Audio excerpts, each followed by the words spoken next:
I'd say that what we see is a crisis for old business model. There is no crisis for journalism as such.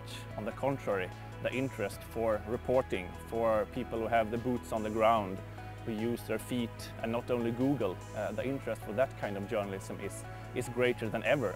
There's been a lot of back and forth about people saying, oh well, journalism is being revived, it isn't dead, but still journalists are being expected to do more with less staff, with less resources. It's a story of fragmentation, it's a story of falling readerships, it's a story of a move from print to online. Journalists are decreasing in numbers in the editorial offices. And you can tell when you're in contact with them that they cover so many branches and areas and topics that it's hard to be an expert in any of them. So they also need more help.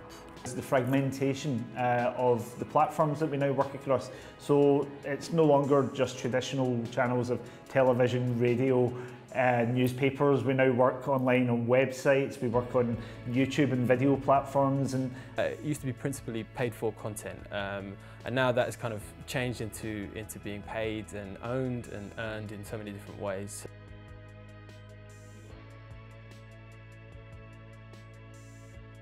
When you look at trust today, the media has pretty low trust, companies have low trust, politicians have low trust. So it's all about gaining trust.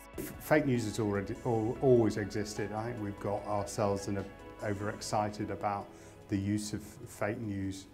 It's come to a fore, and I think the media industry has been surprised, the public relations industry has been surprised. There's a lot of tossing around of that word to mean anything that comes out that you don't agree with. So if a story is unfavorable or a story is something that you don't agree with, it's fake news. I mean, there has always been propaganda, and it's always been something that you as a journalist has had to handle. Check your sources.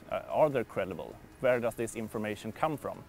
They need to find their confidence again, traditional media, because for us, the more traditional they are, I mean, the more trustworthy they are, the better equity for our clients.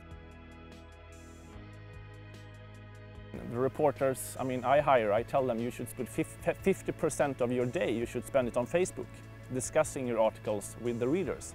And then the other half of the day you can spend it on, I mean, what's traditionally journalism. And the technology part is of course very important, but it comes out of an undying curiosity of reaching our target audience. We need to have the small viral hits, and we need to have the 60,000 long-form character articles. We need to have the pictures, we need to have the video, we need to have the 360, the VR experience. one of the most interesting developments technologically for the last 10 to 15 years has been search, and using platforms such as Google, Yahoo, Bing.